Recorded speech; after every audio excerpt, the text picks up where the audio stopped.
let's hoppy to it. What's going on? This is Happy Hour. Let's just get right to it. On the phone line is a guy I grew up listening to, the legend known as Eddie Volkman. He is on the show. What's going on, bro? Not much. I just got off the air like 4 minutes ago. So, how is that going? Where do you work right now? I know the answer, but where do you work right now? Because a lot of times whenever like Jobo makes a wacky post, people are like, Eddie needs to get back on the radio. So where can people hear you? We call it Star 96.7. It's WSSR FM, and it's based out of Crest Hill, like the Joliet area, and it serves mostly the Southwest burbs. But these days, I think they said 33% of people listen to radio streaming. So it's going to come to a point where you don't even need antennas or signals anymore. So it's about a tenth the audience we used to have on B96. But it's still Chicagoland area, and it's a lot of people, and we do contests, and it's radio. It's fun. It's what I've always loved doing. It, in my blood. So I could hang it up, but I like doing it too much.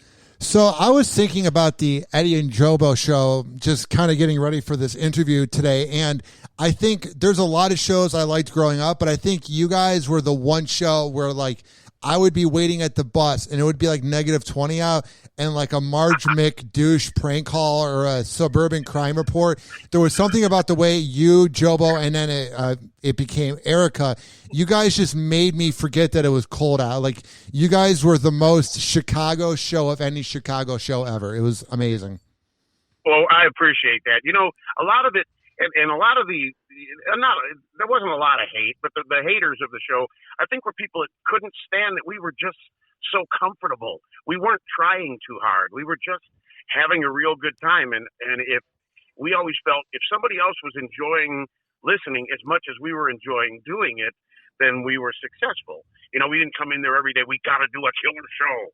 We just came in and said, let's have our usual fun, and I've always been that kind of guy on or off the air. So, I was in Disney World with my wife once and started entertaining kids by doing Mickey Mouse voices. And she said, hey, you're not Eddie V down here. And I go, you don't understand.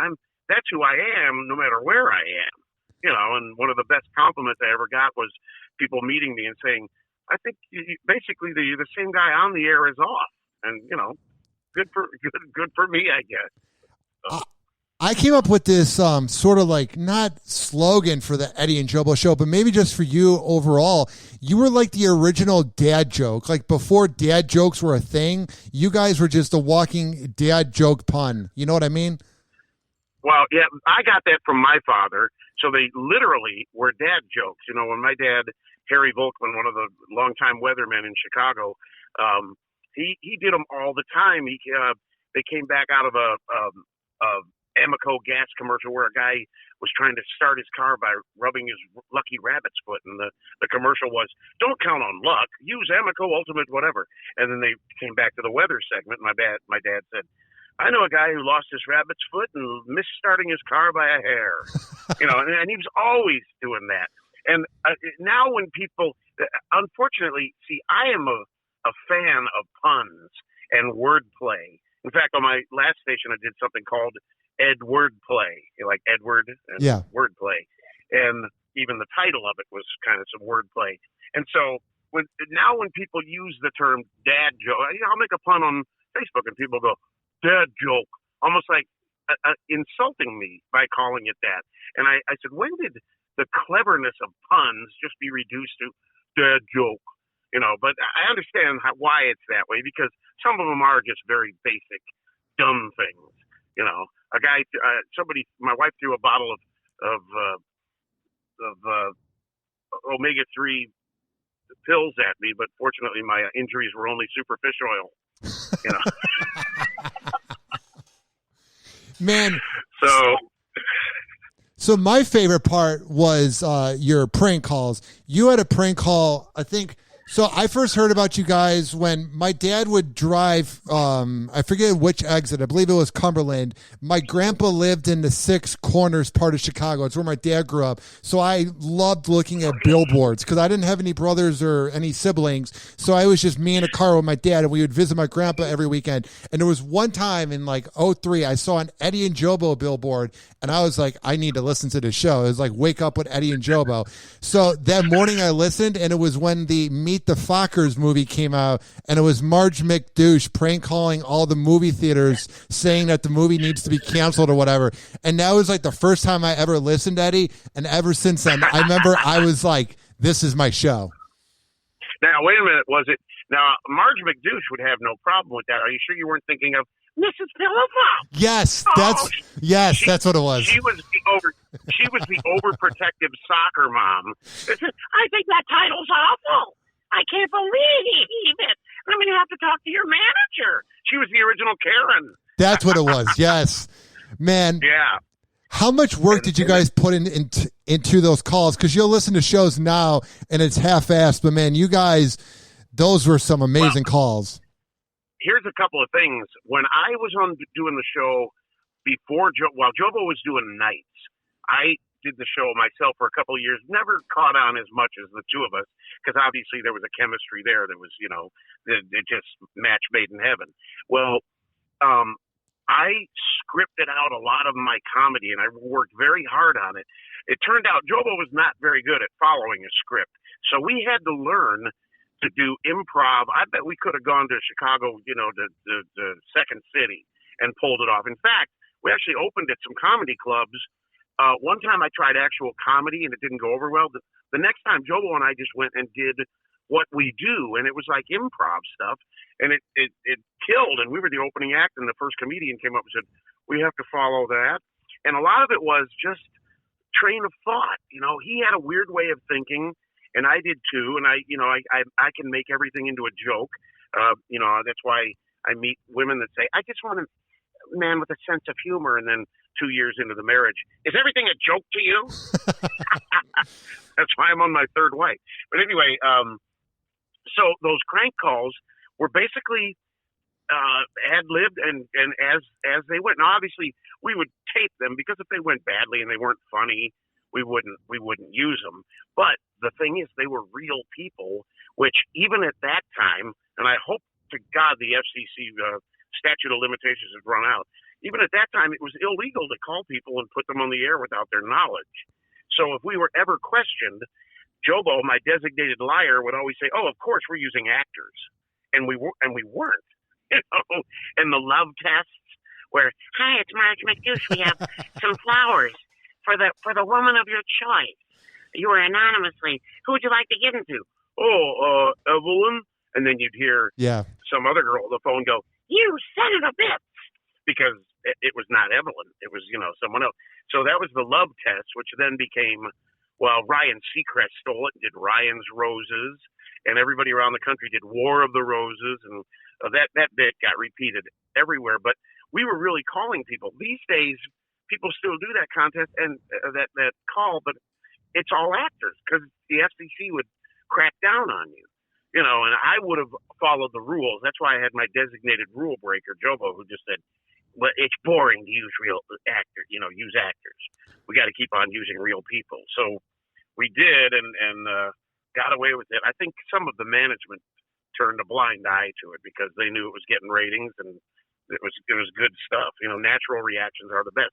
I can't stand listening to certain morning shows now piped in from out of town, A, for one thing, and B, knowing that they got actors and then fake laughter in the background. Oh yeah. And it's horrible. And yet some people fall for it. I have relatives that say, "Oh, I love that Brooke and Jeffrey." And I go, "You realize all those calls are actors. Nobody would stay on the phone that long." So anyway. And the weird thing for me, Eddie, is I'm not gonna say it because I work with people that do fake prank calls, but I do work with people that do fake prank calls. And the weird thing was when I was single, I would go on dates, and this show in Tampa is insanely popular that does like the Okay, so I've said enough because they might be listening, but it was so awkward, Eddie. People would be like, so are those calls real that happen at 7:30? And it has a specific name for the segment, and like it's very well known in Tampa.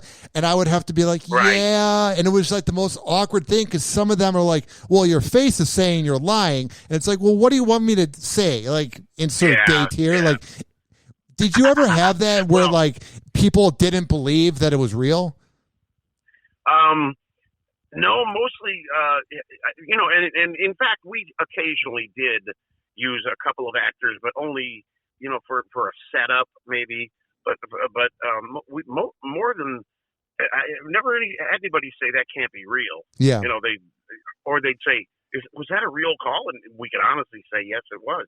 I was doing a bit called The Senseless Survey, which I would call and ask a bunch of inane I remember, questions. yeah.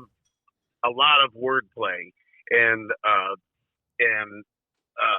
was still calling real people, and I had to tell management myself, saying, "Oh yeah, no, those are because we tried using a couple of salespeople in the office, and they'd be like, "What is this? What are you talking about? This is ridiculous!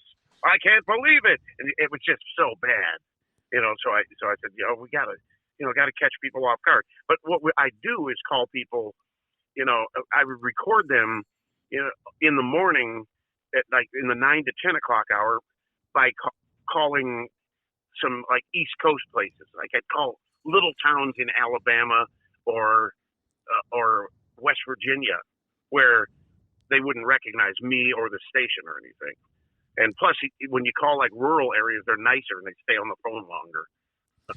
So, Eddie, I know everybody asks you about Jobo. Jobo's insanely polarizing on social media. It's probably the most bizarre account I've ever seen. How do you explain to people when people ask you if you're out and about at a gig, and I guess since the shows ended in 2008 but then came back in 2011, overall, whenever somebody asks you about your relationship with Jobo or what Jobo's like what's your go-to answer when people ask about Jobo? I just tell them that he, made the decision when we were offered a really hefty job offer at WLS. He made the decision he didn't want to do it. They didn't want one of us without the other. So we basically just went our separate ways. And it wasn't like, and I got mad and I blew up on social media for a short time. But then I thought, that's like, we had too many good years together. So I don't hold animosity, but I also don't sit there and pine away for the old days, even though some people will always remember that. And on his post, they go, "You and Eddie should get back together." and I'm like, that it's just not going to happen. Everybody romanticizes the past, but the things we did, and I've talked to like Mancow, and he goes, "We couldn't do the things we used to do on the air." And it's true. He couldn't send Turd out and all the things he did. Radio has changed. Attention spans have changed. And your approach has to change to appeal to those people. It has to be quicker and more relatable to them. And they don't idolize the morning guys like they once did. They're looking for people that are like them, that they can relate to. They're YouTube buddies. So you gotta come up with something that's short and interesting and different. And the same old bits won't work all the time. Anyway, so I tell them. I direct them to his social media. I say, if you want to get in touch with him, he's on Facebook.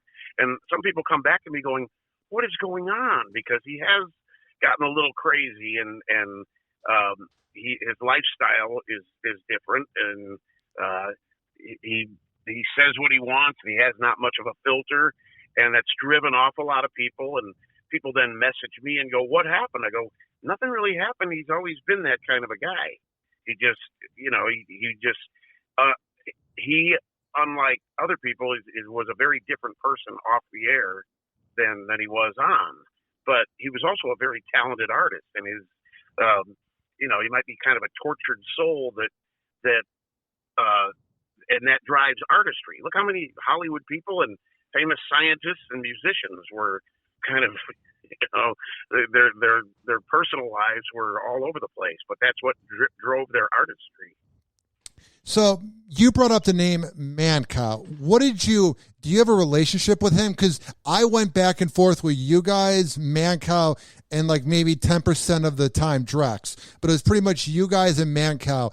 What's he like? Because I've never met him. I've sent DMs to him, and the way he talks manically on air is the same way he'll send texts. It's the most bizarre thing I've ever said, I've ever seen. So what's your relationship like with that guy?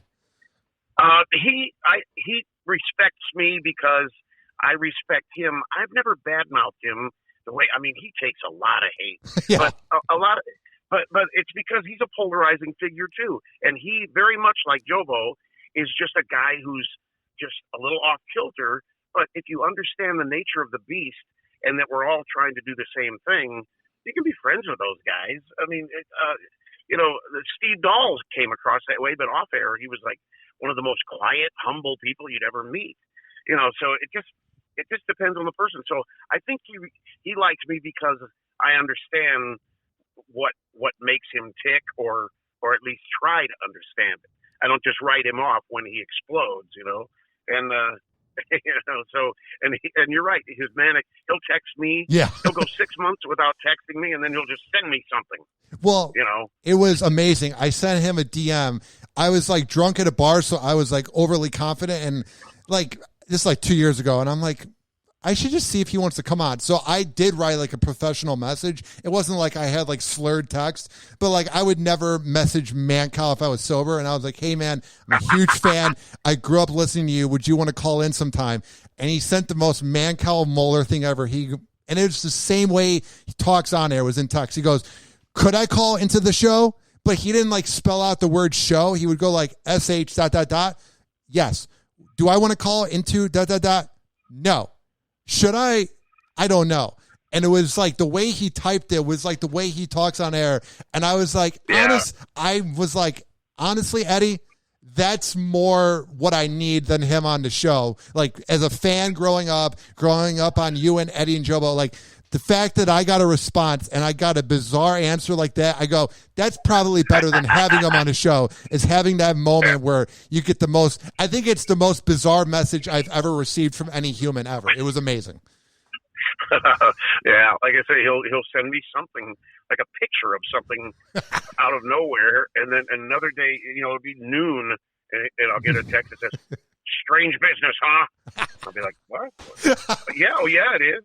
I mean, it always is. Why particularly at noon on a Tuesday, is it? And I'd write it back, and then he wouldn't respond. But, So, do you think you learned how to deal with these egos from, like, because your dad, I never met him, but we all know he was a great man who was humble. Were there people that he worked with, either behind the scenes or on air, that were similar to Jobo and Mancow, where they were kind of like troubled a little bit, and maybe seeing that made you realize you didn't want to be like that?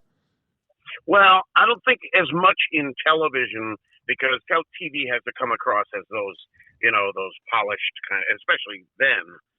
These days you can be a little more whack job on TV because everything's gone in a million directions. But the anchor people, but he did have people that were like oil and water with him. Like he loved doing jokes and being folksy, and he worked with Floyd Calber, who's a real old school name, but he was generally known as a curmudgeon.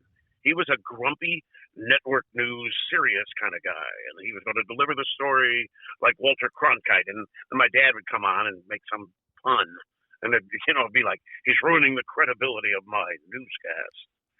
But that was in like the Anchorman 70s days when I was a kid and just watching. I was not aware of the dynamics of that. But my dad said there were always some egos and stuff. But like me, I mean, he taught me this too. It's like getting along is really not that hard. You just understand everybody's foibles. You avoid the people that are grumps.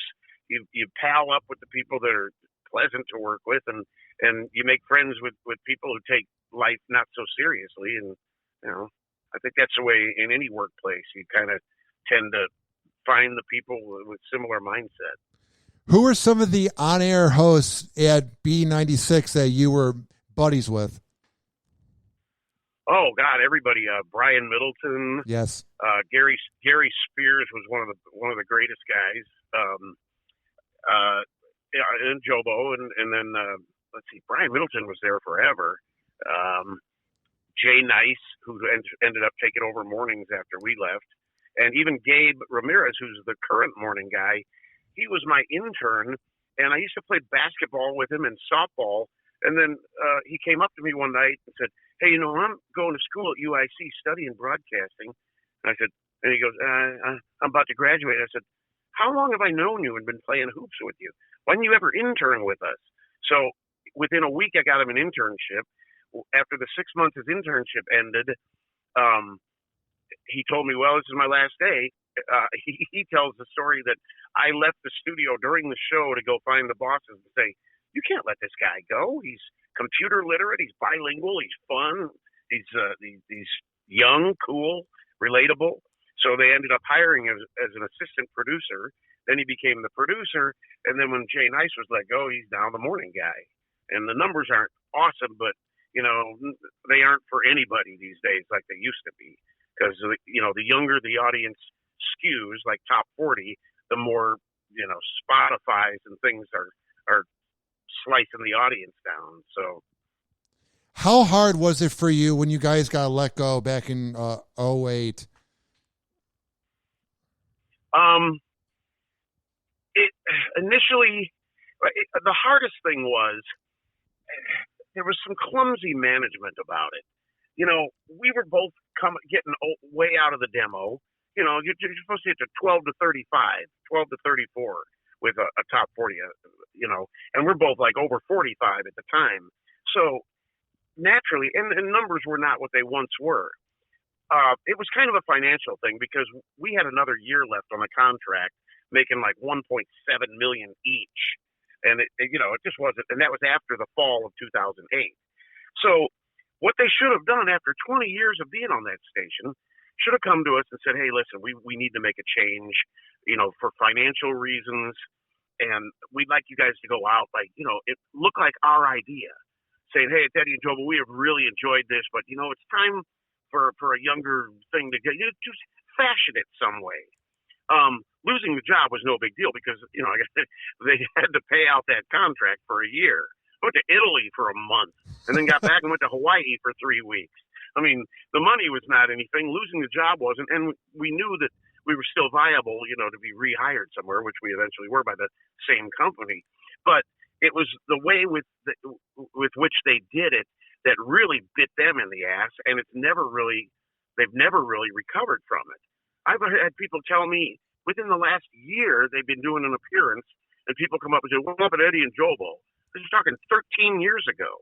I know. So they shouldn't have, they had people boycotting the station, and it's like, let us make it seem like it was our idea. People could still be mad, but they wouldn't have hated the station. So it just was not a well thought out exit, especially when it was coming to an end of a contract. Mancow recently left WLS, but they let him, and it was, his contract was not renewed, but nobody said that. He said, "There's just no joy in it anymore. The world's become too mean a place. I just don't want to do this anymore." But at least they let him say it and leave on his terms. And the general manager said, "We've had a nice relationship, and now we're going to try something else." They didn't just, say nothing and try to hide behind a desk. So is there a part of you that's glad that you didn't go his route or Johnny B's route, where like with the new ratings, PPM, that you guys didn't make like 4 comebacks and like things just would have looked bad? Sort of like with how Drex went to B96 and bombed. Is there kind of a bit of your pride that's glad that even though you guys didn't go out on your terms, that it makes you guys look really good, if that makes sense? Yeah, I know what you're saying. And you know what, that could have happened at if we had taken the WLS job. But on the other hand, that format was set up to be pretty good, and they tried a few hosts. And I'm really happy for Dave Fogel because he's a great guy. He's another good guy in radio, and he's held that position for a long time. And WLS FM, just by nature of the format and the legendary call letters and just the simplicity with which they, just do it right, they're always like top 5. And morning show gets good numbers and all that. And I'm thinking if we had taken that, we could have we could have still been doing that and done it till we were the Dick Biondies of mornings, So, but then again, it also could have failed. Here's another thing: is I don't think Jobo ever really bought into the PTM way of doing things. When you say something's got to be at 7:30, it's got to be, and your length of bits and all that stuff, and he just wasn't buying it. You can tell by some of his posts and the way he still uses the same expressions and other things that he's kind of stuck in. He wants to do the same show that he used to do, and that won't necessarily work. So I saw the most bizarre post by him the other day. He was listening to Sirius Radio, and it was like 80s radio, 80s on 8 or something, and he was talking up the song while the DJ was talking up the song, and he was typing it, making it out to be like he was getting an offer there. I don't even know if that's what he was doing. It was the most bizarre post ever. No, he's been implying should I take the 80s? He's been doing that a lot, and it's kind of like when Howard Stern said, "I don't know if I would take Simon Cowell's place on American Idol," and it's a tricky thing that guys like that do when the real thing is, did anybody ask you? And they didn't. So and I'm going to go see my agent, and I hate to, I'm not here to bust him out, but there's a lot of let's just say programmers and management around in radio, they look at your Facebook too, and you can disorient a lot of people by things you say, because some of that stuff stays up forever, or at least it stays in people's minds for a long time. So, what was the vibe like at CBS Radio and the previous companies it was? Because, you had 670, you had WCKG. What's it like? Because in Tampa, where I work at, people don't, pre-COVID, it wasn't like everybody was friends, but you would have, luncheons where all the DJs would get together, the promotions team would get a shout-out, sales would flex. You know what I mean? Is that what it's like in Chicago radio, where people get and hang out in the office, or is it very separate since it's the third biggest market, if that makes sense? All the stations were in the same building, but XRT and News Radio and US 99 and all that, but they were on 3 separate floors, so 6 stations could be separated, pretty well, on one half of the side and the other half. But there were functions, where we would all get together, and some people were comfortable with that. I thought it was great. I'd compare notes and all that. Here again, Jobo he'd rather take the stairs in the morning than ride up at the same time as Steve Dahl and Ramblin' Ray. So he just didn't like to see the other radio guys. So I you'd have to ask him why. But I just got to be like, what are you doing on your show? And if it sounded interesting, I go, oh, you know what? That's a good idea. Not stealing ideas, but some subject matter, or, that guy that was streaking through Grant Park. Oh yeah, I forgot about that. So again, nature of the beast.